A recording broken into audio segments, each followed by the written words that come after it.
यहाँ पे जो बीटा है ये थीटा 2 के इक्वल है।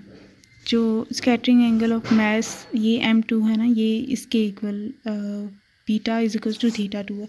तो ये इसका थीटा 1 है, ये वाला एंगल थीटा 2 है। तो अभी हमें पता है कि जो एक तो थीटा 2 है वो इक्वल होता है पाई माइनस थीटा बाई 2 की। ये जो मैंने प्रॉब्लम जो एग्जांपल प्रॉब्लम थी उसमें भी ये मेंशन किया था।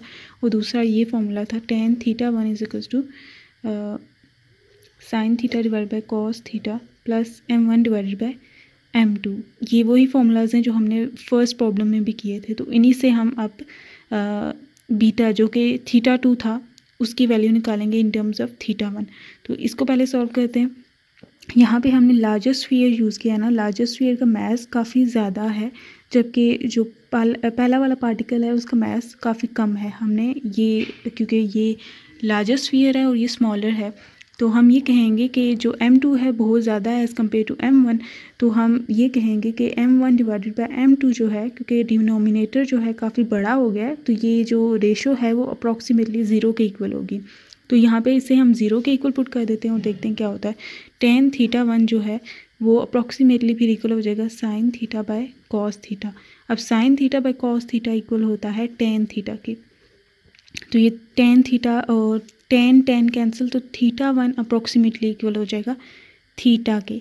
तो अब ये सिचुएशन हम यहाँ पे पुट कर देते हैं, थीटा 1 यहाँ पे थीटा की जगह लिख देते हैं। तो ये theta 2 is equal to pi minus theta 1 by 2 आ गया। तो हमें थीटा 2 जो कि यहाँ पे बीटा था, ठीक है, इसे थीटा 2 भी कह सकते हैं आप, एक ही नोटेशन यूज़ कर लेना। इसे बीटा को जहाँ मैंने बीटा लिखा है ना वहाँ पे थीटा 2 लिख लेना है। तो इस थीटा 2 को हम यहाँ पे पुट करते हैं और अल्फ़ा की वैल्यू निकालते हैं। तो alpha is equal to minus pi by 2 plus theta 1 plus beta की जगह पाई माइनस थीटा 1 बाई 2। तो इनकी इसको आगे सॉल्व करते हैं। तो ये हो जाएगा alpha is equal to minus pi by 2, ठीक है, प्लस थीटा 1 प्लस ये इनके सेपरेट कर देते हैं एलसीएम। इसके नीचे भी पाई बाई 2 आएगा, इसके भी। तो ये पाई बाई 2 माइनस थीटा 1 बाई 2। तो ये माइनस पाई बाई 2 और ये प्लस पाई बाई 2 कैंसिल। तो ये अल्फ़ा इज इक्वल्स टू आ गया थीटा 1 माइनस थीटा 1 बाई 2। तो ये भी अगर हम एलसीएम लें तो ये 2 theta 1 minus theta 1 which is theta 1 by 2। तो alpha is equals to theta 1 by 2 आ चुका है, जो यहाँ पे हम पुट करेंगे।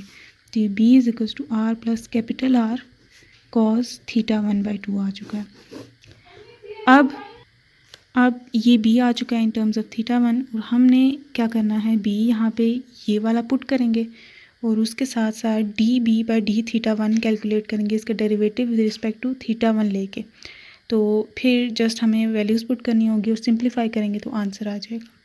ये हो जाएगा डिफरेंशियल क्रॉस सेक्शन का। तो इसका हम आगे इंटेग्रल लेंगे तो हमें क्रॉस सेक्शन की वैल्यू भी मिल जाएगी। आगे हम वही करते हैं, ठीक है। तो अब इसमें पुटिंग करते हैं। तो ये बी की जगह मैं ये लिख देती हूँ R plus capital R cos theta 1 by 2, ठीक है। और ये नीचे जैसे मैंने लास्ट टाइम किया था ना, वैसे ही हम इसको लिख देंगे sine theta 1 by 2 cos theta 1 by 2, जो लास्ट प्रॉब्लम में किया था हमने। इसे 2 थीटा 1 बाई 2 कर सकते हैं, जिसमें ये फिर सिचुएशन हो जाएगी। तो D V by D theta, ये फिर R plus capital R cos theta 1 by 2, ये तो बाहर आ जाएगा और इसके साथ मल्टीप्लाई होकर इसका स्क्वायर बन जाएगा। कॉस थीटा 1 बाई 2 ये कैंसिल हो गया, तो ये नीचे बच गया 2 साइन थीटा 1 बाई 2, और ये डेरिवेटिव इस पे लगेगा तो ये होगा माइनस साइन थीटा 1 बाई 2, और थीटा ये जो एंगल है उसका डेरिवेटिव जो कि 1 बाई 2 आएगा, ठीक हो गया। तो ये 1 बाई 4 हो गया, और ये R plus capital R square, और ये भी कैंसिल, तो माइनस 1।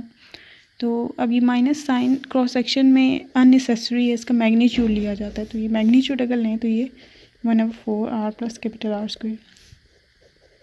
वैसे जो फॉर्मूला पहले से गिवन था ना ये वाला, इसमें पहले से माइनस साइन इसलिए लगा देते हैं ताकि ये पॉजिटिव बन जाए, ठीक है। ये वाला हमेशा नेगेटिव क्वांटिटी आती है तो ये पॉजिटिव बन जाती है, तो वो अगर हम लें तो ये माइनस साइन आएगा ही नहीं। फिर अगर वो लें तो हमें वही लेना है, वो माइनस वाला लेना है, क्योंकि बुक में भी वही गिवन था, तो वो स्टार्ट में मैं लिखना भूल गई थी माइनस। तो यहाँ पे ये जाके ऑटोमेटिकली प्लस ही फिर हो जाता है, क्योंकि यहाँ पे पहले से माइनस होता है, फिर ये माइनस माइनस इसको प्लस ही बना देता है। तो ये हमारे पास डिफरेंशियल क्रॉस सेक्शन आ चुका है। और अगर इसका हम ये है D sigma by D omega के इक्वल, हमें ये पहले से पता है, ठीक है। फिर अभी हमें डी सिग्मा निकालना है, तो डी ओमेगा को इधर ले जाते हैं, इसे बीच में से निकाल देते हैं, वहीं बीच में आ गया। तो ये D sigma is equal to ये 1/4 times R plus capital R का स्क्वायर डी ओमेगा, और इंटेग्रल लेते हैं दोनों साइड, तो ये सिग्मा ही बन जाएगा 1/4। फिर इंटेग्रल आएगा, ये होता है साइन थीटा डी फाई के इक्वल। दो हैं तो ये दो इंटेग्रल पे लगाएंगे, एक इस पे लगेगा एक इस पे। और थीटा होता है 0 to पाई तक, और फाई होता है 0 to 2 पाई तक, तो ये मैक्सिमम इसकी लिमिट्स लगानी है। तो ये 1/4, क्योंकि आर पे कोई भी इंटेग्रल नहीं है तो ये बाहर ही आ जाएगा। तो ये 0 to 2 पाई लगेगा डी फाई पे, और ये 0 to पाई लगेगा साइन थीटा डी थीटा पे। तो ये आ जाएगा 1/4 R plus capital R square, और ये आ जाएगा 2 पाई, और साइन थीटा का डेरिवेटिव होता है माइनस कॉस थीटा, तो ये 0 to पाई लगाएंगे, और ये माइनस कॉमन ले लेते हैं, तो ये minus 1/4 2 pi multiply by R plus capital R whole square, and this is cos pi minus cos 0।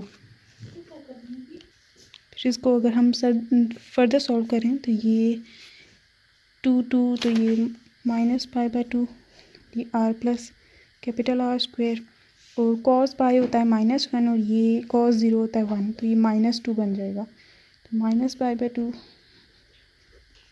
-2 two cancel, minus minus cancel, तो आंसर आ जाएगा pi R plus capital R square. ये cross section आ जाएगा। Part ए का ये result हो चुका है एक ये, and second is this one. तो अगर हम पार्ट बी जो कि पॉइंट लाइक पार्टिकल के लिए है, जिसमें आर 0 चला जाएगा, 0 को अप्रोच कर जाएगा, तो ये जो डिफरेंशियल क्रॉस सेक्शन है अगर वो हम लिखें तो ये इक्वल हो जाएगा 1/4 आर 0 पुट कर दिया तो 0 प्लस आर का whole square, and this is R square by 4। और इसी तरह इसकी जगह भी हम ये करेंगे, तो ये sigma would be equal to pi R की जगह 0, तो ये आर का स्क्वायर, तो this is pi R square.